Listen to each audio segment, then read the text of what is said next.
Hey everybody, welcome to the penultimate episode of the Dreamer's Edge podcast with... Chris, subtitle editor and occasional contributor to the site. And Francois, librarian and occasional contributor to the site as well. And I am Dimitri, editor-in-chief of idiomatic.com and movie critic. Today we are concluding our year-and-a-half-long journey down cinematic history with part 2 of our discussion on the best of the 50s. We're not going to do a worst of the 50s episode because really who cares? And that is the last decade we're going to do, even though there are movies from the 40s, 30s, and 20s I would have loved to talk about. But we are revamping all our podcasts here at idiomatic.com come 2014. So we thought it was a good time to sort of end things there and start something fresh. More on that next week as we'll discuss a little bit what we have planned for you guys. But for now, we've got a lot of movies to talk about, so why don't you get us started, Frank? My number 3 pick would have to be War of the Worlds, which I believe was, 1953, I think. Yes. Big movie in the history of science fiction. Lots of color, lots of really cool special effects. As I recall, I think it won the Oscar for special effects that year. And I think it's the definitive adaptation to H.G. Wells' classic. H.G. Wells really created so many of the staples of science fiction. It's a little scary. Both him and Jules Verne really, on one hand, they created a genre. On the other, they created a lot of the basic stories which are eventually following. War of the Worlds certainly has been kind of a major one. But I remember watching it as a kid. It was still it still had that sort of really scary edge to it. It really captures the essence of just the futility, of what happens when, I guess, the flying saucers show up. And, a lot of the bad movies of the 50s really try to, I guess, maybe in a sense, echo or recapture that. It's just that with War of the Worlds, it's, the original material. But I've actually never seen that adaptation, and I'm just curious, coming right after the Second World War, did they play up just the idea of invasion, or did they play it up that the world is coming together to fight off this encroachment? Well, a little bit of both, really. They really touch on the world trying to come up, with solutions. And, of course, in the 1950s, you had the atomic bomb. So there's a really, really cool scene in the movie where they basically try to nuke the Martians and realize that the nukes are ineffective, which is kind of a scary thought in itself. And Godzilla saves the day. Yeah. Well, it's Camera. Friend to all children. The thing that really gets me is really, the sort of the sense of helplessness is really played out, and of course the big finale, which is entirely H.G. Wells in a way, but the notion of the viruses ending up killing the Martians type of thing. So it's not the humans with their big weapons or whatever. It's somewhat humbling. It really is. I agree with you that the twist at the end that you just spoiled. It's actually the most powerful part of the movie. But what I also like is I'm happy Spielberg did the remake because it makes it easier for me to see what worked well in the original movie. As opposed to the remake. And I think one of the things that I like a lot more about the original movie is that it doesn't try to be about the little people. This is about the smart people, the best that humanity has to offer, or at least the best that humanity has selected, trying to figure out how to beat this alien threat. So that's an interesting point. Yeah. That's an interesting point. The fact that, we've got the scientists, the military people, the people who actually have the atomic bombs, as opposed to, I'm trying to escape from the Martians in an SUV. That isn't mine. Really, as far as being outmatched is concerned, never mind the fact that, they've got the death rays and this and that, which they had in the original, but there was a visceral quality to the Spielberg remake that There was, for sure. He's a good filmmaker, but I don't know. The movie still fell flat to me. I don't know. Like Tom Cruise has too much star power to be associated with a movie that's going to end badly to begin with. Like, I mean, Or to play an everyman at this point in his career. He's so divorced from us at this point as a personality that having him play an everyman was almost laughable. no, I agree, and it's despite the fact that it is based on H.G. Wells, and obviously when it came out in 1953, people were fairly familiar with the H.G. Wells classic, so you sort of had an idea of how the ending was going to be. It still remains a really, really intense movie. A lot of really great scenes in it, and it really captures more than any other movies. Like, there's been a lot of B movies about alien invasions, and there are a lot of them in the 50s are essentially imitations of that 1953 classic. Yeah, no, I agree. And like I said, like we have the what humanity has selected as their best, their most recent, trying everything out, and our best coming up, failed. Yeah. And that's terrifying. And the idea that humanity is not just everything that it has to offer, it's also all the things that makes it vulnerable. It's a great twist, I find, and it was really well played in the 1950s. Less so with Tom Cruise, but Tom will have another shot at it, I'm sure. Yeah. All right, so what is your number 2 pick for best movie of the 50s? My number 2, High Noon, 1952, Gary Cooper, The Strong Silent Type. I think it's the most thoughtful Western. I think it was set as a Western, but it was actually a lot more than a Western. It really deals with an individual who's kind of stuck in a very bad situation, and it's not about the chases, it's not about the gunfights, it's about how a guy has to deal with this particular situation. I find that the whole notion of setting the movie in real time I'm not going to say it was the first movie ever to be set in real time. I don't believe that that's the case. But it certainly was so effective, in playing up that plot device of, High Noon and, the characters waiting for that fateful moment. And it's nice to think of the hero as the lone guy who shows up and fixes everything. But guess what? A lot of heroes need a lot of help. And here's this character who basically spends almost all of the entire movie looking for help.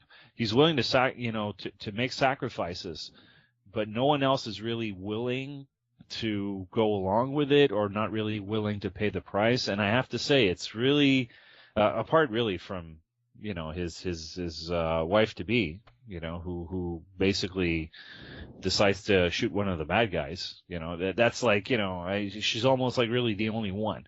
You're like going all out with the spoilers today, aren't you? Yeah, Sorry. I don't know. I guess what I'm trying to say is that it's a thoughtful Western. It's set in a Western, but it's really a lot more than a Western. Yeah, I completely agree that it's a great movie, and I did choose it. It was among mine when we did this a little while ago, and I gave my choices. But I do kind of disagree with the idea of it being a thoughtful Western versus other Westerns. Like, certainly there's the B movie Western that's really just the stagecoach having to get from point A to point B, and the bandits trying to waylay them. But I do think the best of these Westerns that we're still watching today generally do either meditate on the genre or something about America or the person or where America thinks they fit into their own history, much more so than a lot of different genres. Yeah. The economics of most of these Western stories are that there's the lone shooter or outlaw that is able to take on kind of like that task for a quickly kind of gentrifying society who no longer wants to take on that, dirty job, and then eventually they get too slow or whatever, and their past comes and kind of catches them up. But in this case, it is still that story, but it's basically this person who used to do that role, still doing that role, still willing to do for the community, but the community is refusing to do for them. Yeah. So I mean, it's, there's something in there. There's something deep down. I guess the morality to me of the whole movie is how if everybody were to join together, there would not be a problem. mhm. And it that ending where he turns around and everybody comes out and they're all happy now that the crisis has passed. And what does he do? He takes the sheriff's badge and he chucks it in the dust, Yeah. looks at them in disgust, and walks away. They haven't fixed anything. They're not going to, when the next crisis rolls around, this guy's not going to be there for them. Yeah. And the reason he's not going to be there for them is because they weren't there for him.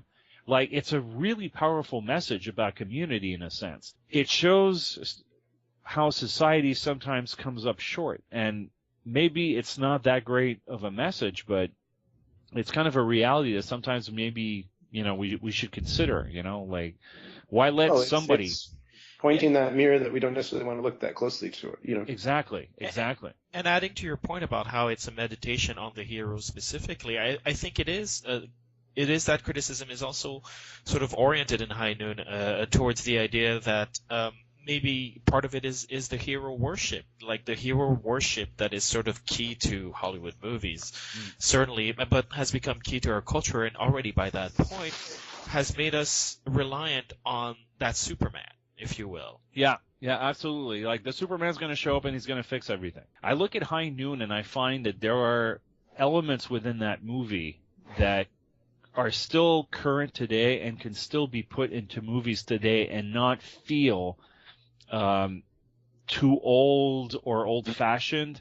Like, it's really a movie that stands apart. That's why it's part of my picks. Yeah, it's a great pick. for sure. I agreed with Chris when he took it. But what I really want to talk about is On the Waterfront. No, I'm kidding. What we really need to talk about is my number one pick. Yes. Which is, I saw it again recently, a couple of months ago, Rear Window, Alfred Hitchcock. I was really blown away by the original premise. I find that this is a movie that has one main story, which is, very interesting, very, very riveting. What happens if you think that your next door neighbor or next door neighbor is, might be a murderer. Hitchcock, of course, really just is able to squeeze every, ounce of suspense out of, he keeps you guessing throughout the entire movie. Is the person really a murderer? Is there not? But there are all these other little stories that are interwoven throughout the entire movie. That first shot when you see the backyard and the camera just pans around and you start making up all these little stories about the individuals who are living in this, huge apartment building.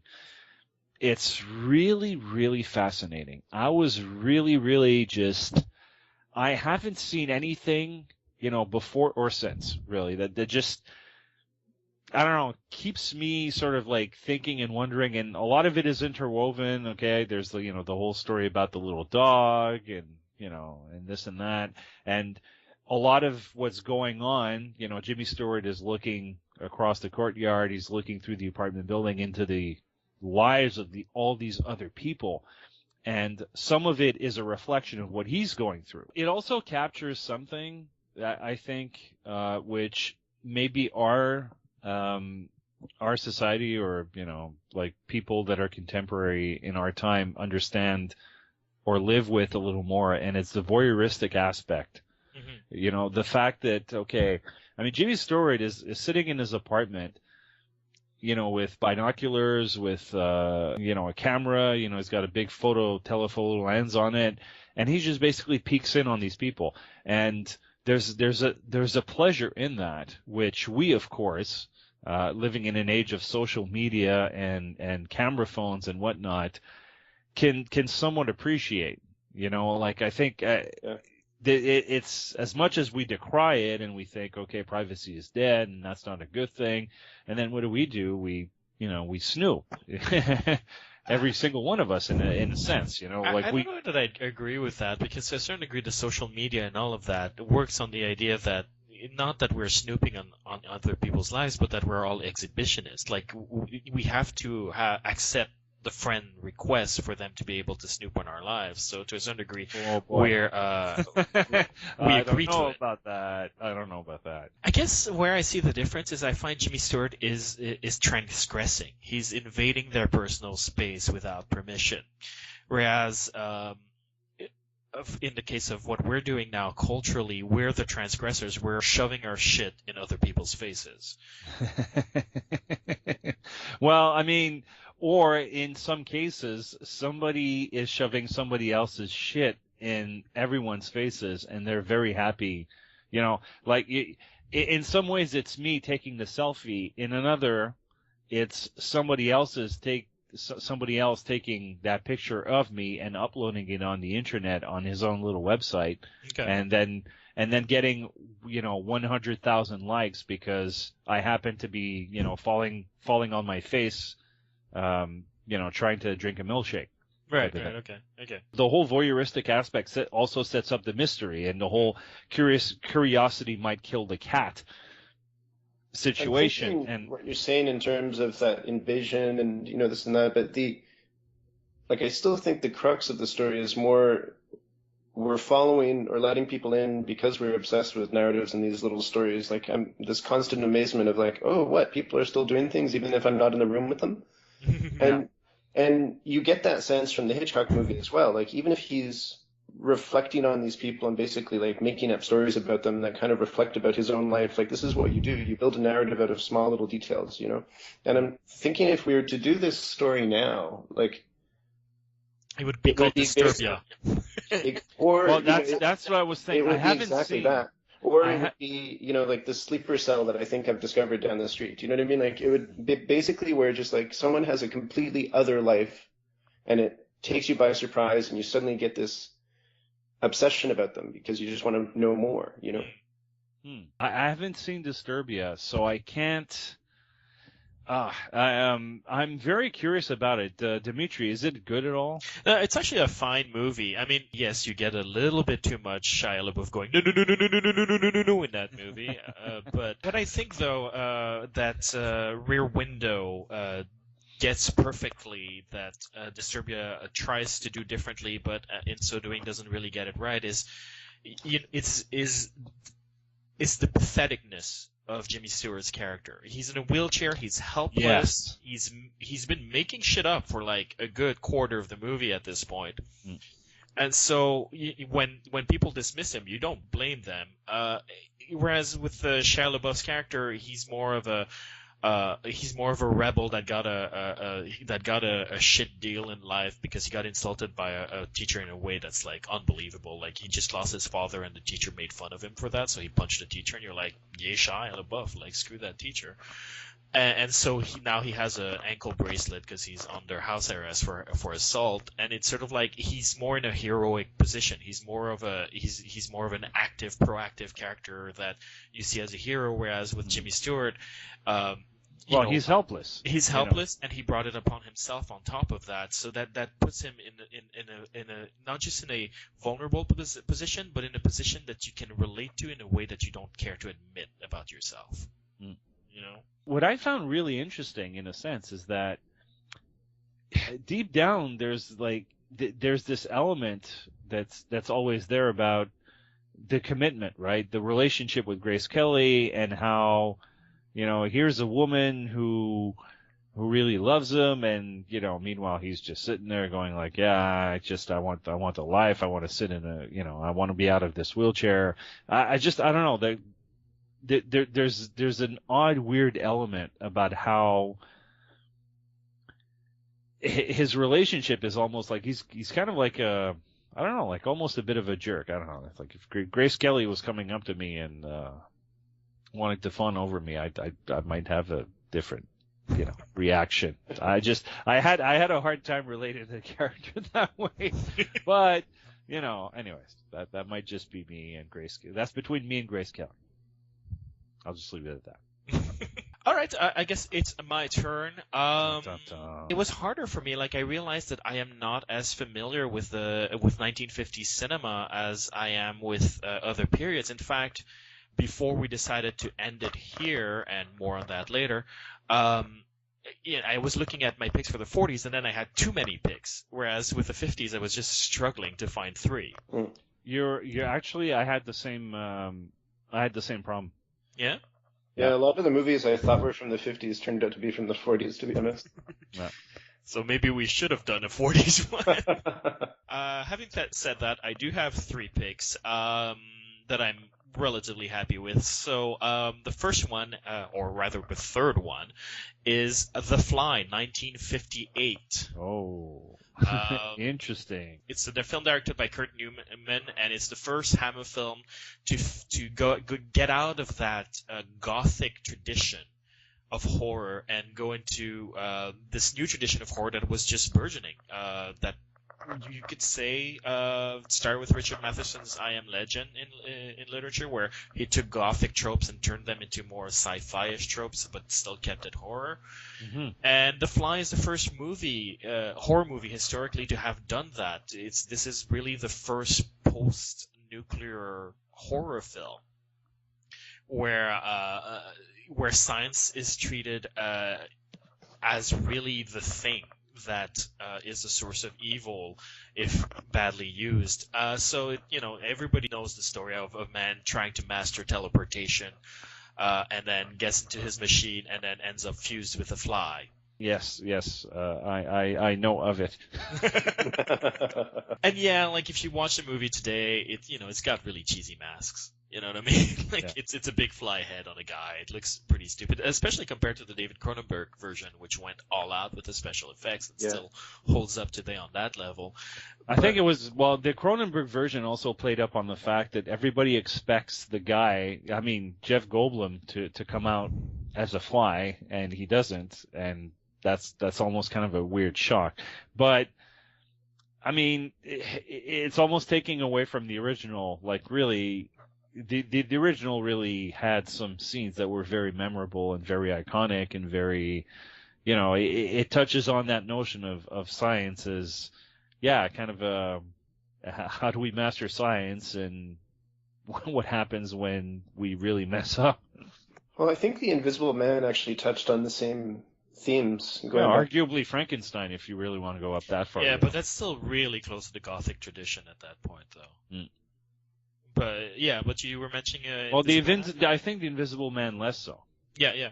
I was trying to think about when science started to be seen with that sense of like, is it always good, or is it just the solution? And I can't really I have no idea, but I do remember watching The Invisible Man again for the first time in years and years, and it did ring that same tone to me. And it's a scary movie. The Invisible Man is a very scary movie, and what makes The Invisible Man different for me is actually what makes it so scary is that this man turns mad and goes nuts. Yeah. He's really. Are we talking about Are we talking about the Kevin Bacon one? Well, both they do that because Hollow Man tries to follow that same idea that the sort of both the maddening frustration of being turned invisible and the freedom it offers turns this guy slowly mad and really evil, and it becomes more about this man's evil than it is about the evil of science, if you will, to some degree. Yeah, that's true. Okay. Whereas The Fly, as the original The Fly.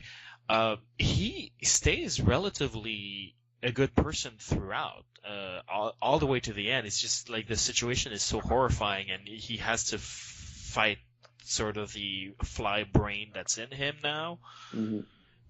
But the thing that scares you is not that. It's the threat that he represents. It's really the idea that science can do that to you. Because the thing that stays with me and stays with most people with The Fly is that final scene where they find the other fly creature.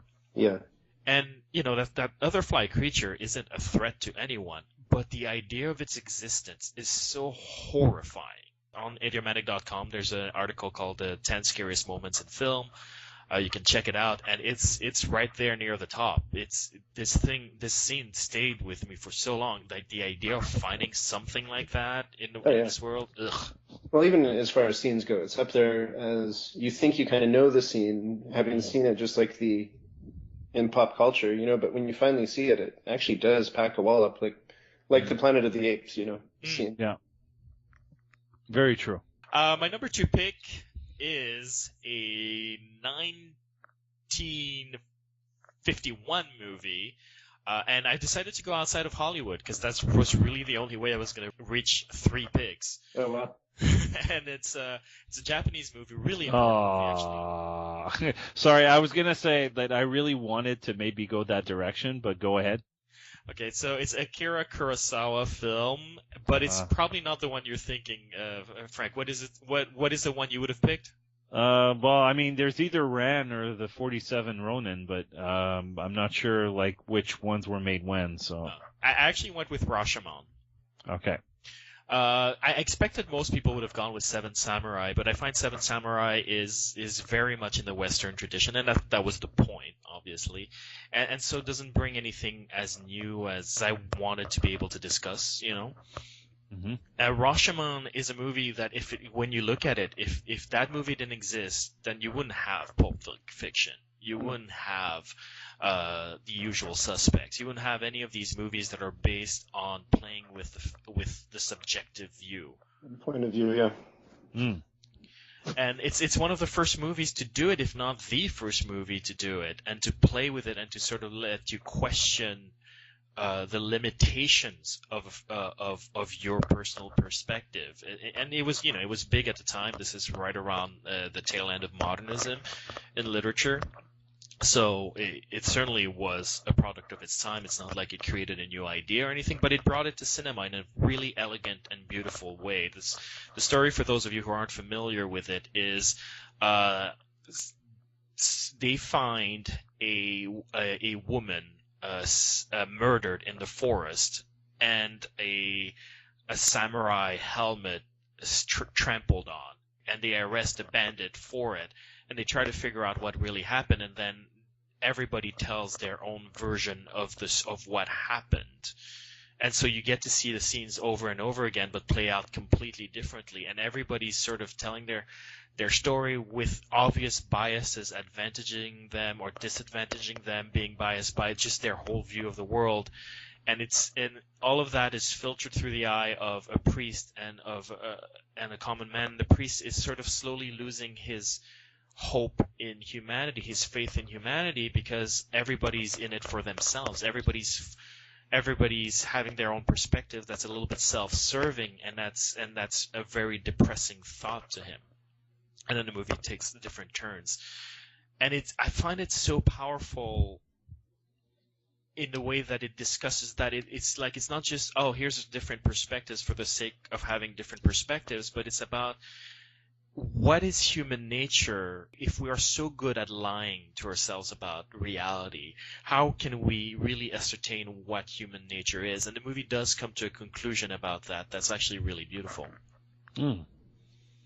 Yeah, if you haven't seen it, you really need to go track this one down. It underlines so many movies that, especially in the 80s and the 90s and up to now, that this is the major influence.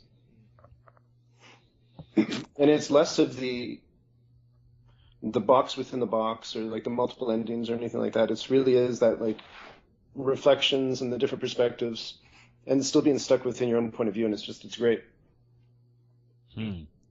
I agree, and it's beautifully shot is the thing as well. I rewatched it to be able to talk about it, and I didn't remember it being so gorgeous. Cause if you just heard me say the synopsis, if you haven't seen the movie, you might be imagining something very stagey, and it's not. It's very cinematic. The forest and the way they run into it, and then at some point there's a fight between a bandit and a samurai in it. That's so honest in the way it's filmed, in the sense that it is not a pretty fight. It is not a spectacular fight. It's just a pathetic display of human violence, and it's beautiful. It's beautifully shot. The shadows, the lights, the way it's filmed, it's rich. I mean, the movie starts with this half broken down palace in the middle of the rain, and you're looking at this. It's like we're looking at James Whale's 1931 Frankenstein for the first time, where you're like, oh my god, they could do that back in the day. That's gorgeous. I'm gonna have to track it down. I think there's a Criterion edition, no? Yes, there is. Yeah. So yeah, I hardly recommend it. In fact, it would have been my number one pick if I hadn't, right from the minute I looked at the 50s, decided what my number one pick was going to be, no question. Oh, really? Okay. Yeah, and that's a 1952 movie, so the following year, directed by Stanley Donen and Gene Kelly, and I'm of course referring to Singing in the Rain. Aha. Okay. I know, Chris, you're not a fan of musicals, so you're No. probably going like, really? No, I can understand why people would choose this one for sure, and I was actually expecting at least one person to choose it for sure. Singing in the Rain is a musical about an actor in the silent era of the silent era of cinema having to deal with Hollywood's transition to talkies and not having a good time with it. And if that sounds incredibly like the recent movie The Artist, it's because The Artist really, really ripped off a lot out of that movie, but sort of lost a little bit of its subtext, which was more interesting than the pathos that I find was the sort of the heart of the Artist, which wasn't as interesting to me as what Singing in the Rain is, which is the idea of like how you transition, how you survive the world advancing, because you can't hold on to the past forever.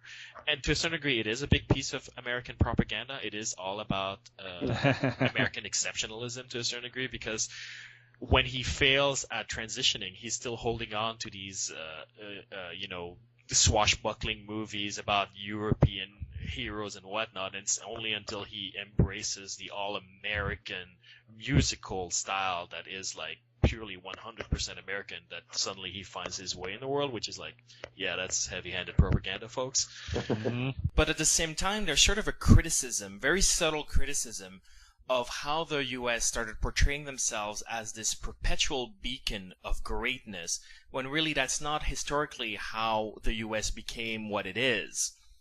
So that you'll have this scene where our hero, Gene Kelly, explains how he reached the top and became a superstar, and he talks about how he got the best education and always had the best opportunities provided to him, when what the images show is that he really struggled and that he had to make some compromises in his life. And it's not a coincidence that when he takes an opportunity that's really ill-advised and dangerous for him, it's at the time of the Western, because that's what happened in those days, with the gold rush and everything. And then when he finally lands the role that gets him to the top, that makes him a superstar, a recognizable figure, again, it's not a coincidence that he's on the set of a World War I movie. So there's sort of that very subtle criticism, but it doesn't hammer you on the head with it. It sort of spoon feeds it to you in such a delightful way. The musical numbers are amazing, hilarious, gorgeous. The rapid fire dialogue is so charming. It's hard not to fall in love with this movie. I contend it's impossible not to fall in love with this movie. I've only seen bits and pieces of it, to be honest. I've never sat down and watched the whole thing, but I recognize it's got a level of energy to it, and it's an easy movie to watch. But I'm just not swayed by the musical, just as a genre. And that's just me more than the genre, I think. I'm like Chris. I have only seen bits and pieces of it. I have to say the dancing is absolutely probably. I think it might be the one that's most referenced. I don't know, like that, that song and that, Dancing in the Rain. I hate rain, incidentally, so I'm not sure I might sing in the rain, but I've never sung in the rain. But and to some degree, that's the point of the movie. It's like rain sucks, like especially for a dancer, like try to dance in that. Like the fact that Gene Kelly has an entire number that he dances in the rain is sort of spectacular, because that's hard, and dangerous. But that's the idea. Rain sucks, and how do you work your way through it? And it's sort of like you turn it into a spectacle. That's the American way to do it. Yeah, no, I have to say that number is an immensely iconic number that it certainly has earned its place in movie history. All right, I guess that's it for us. So, as I mentioned, that concludes our journey down cinematic history. It has been a long journey. Yeah. It is the end. See you guys. Yeah.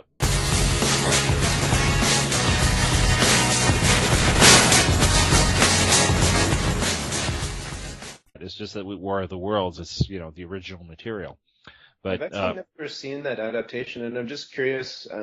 Coming right after the Second World War, did they play up just the idea of invasion, or did they play it up that the world is coming together to fight off this encroachment? Well, a little bit of both, really. They really touch on the world trying to come up, with solutions. And, of course, in the 1950s, you had the atomic bomb. So there's a really, really cool scene in the movie where they basically try to nuke the Martians and realize that the nukes are ineffective, which is kind of a scary thought in itself. And Godzilla saves the day. Yeah. Well, it's Camera. Camera. Friend to all children. The thing that really gets me is really, the sort of the sense of helplessness is really played out, and of course the big finale, which is entirely H.G. Wells in a way, but the notion of the viruses ending up killing the Martians type of thing. So it's not the humans with their big weapons or whatever. It's somewhat humbling. It really is. I agree with you that like the twist at the end that you just spoiled. It's actually the most powerful part of the movie. But what I also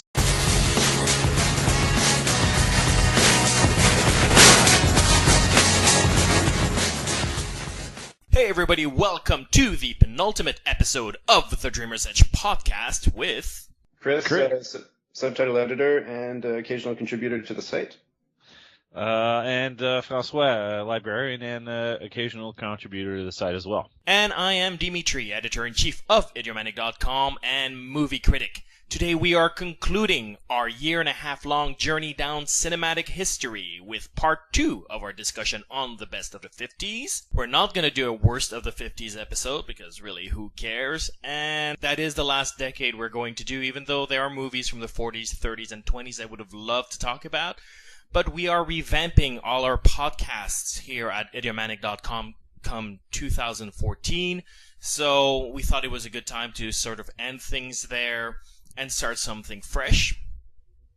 More on that next week as we'll discuss a little bit what we have planned for you guys. But for now, we've got a lot of movies to talk about, so why don't you get us started, Frank? My number 3 pick would have to be War of the Worlds, which I believe was, 1953, I think. Yes.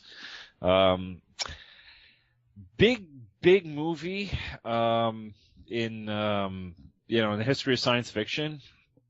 Lots of color, lots of really cool special effects. As I recall, I think it won the Oscar for special effects that year. And I think it's the definitive adaptation to H.G. Wells' classic. H.G. Wells really created so many of the staples of science fiction. It's a little scary. Both him and Jules Verne's really, on one hand, they created a genre. On the other, they created a lot of the basic stories which are eventually following. War of the Worlds certainly has been like kind of a major one. But I remember watching it as a kid. It was still it still had that sort of really scary edge to it.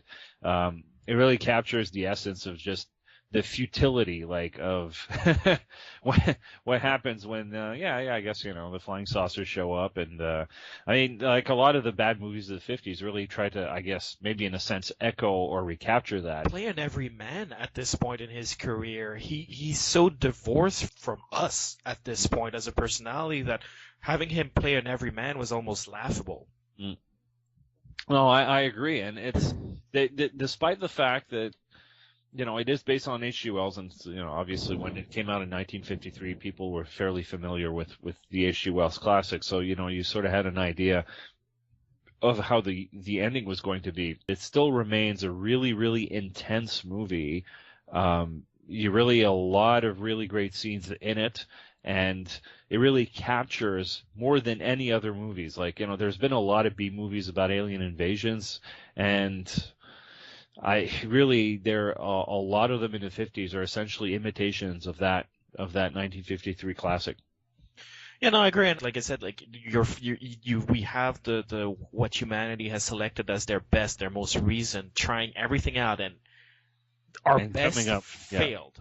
Yeah. And that's terrifying. And the idea that humanity is not just everything that it has to offer, it's also all the things that makes it vulnerable. It's a great twist, I find. And So like it's like I'm happy Spielberg did the remake because it makes it easier for me to see what worked well in the original movie. As opposed to the remake. And I think one of the things that I like a lot more about the original movie is that it doesn't try to be about the little people. This is about the smart people, the best that humanity has to offer, or at least the best that humanity has selected, trying to figure out how to beat this alien threat. So it that's an interesting point. Yeah. That's an interesting point. Like, the fact that, okay, we've got the scientists, the military people, the people who actually have the atomic bombs, as opposed to, oh, gee, I'm trying to escape from the Martians in an SUV. That isn't mine. Like, really, I mean, as far as being outmatched is concerned, never mind the fact that, they've got the death rays and this and that, which they had in the original, but there was a visceral quality to the Spielberg remake that There was, for sure. He's a good filmmaker, but I don't know. The movie still fell flat to me. I don't know. Like, Tom Cruise has too much star power to be associated with a movie that's going to end badly to begin with. Like, I mean, or to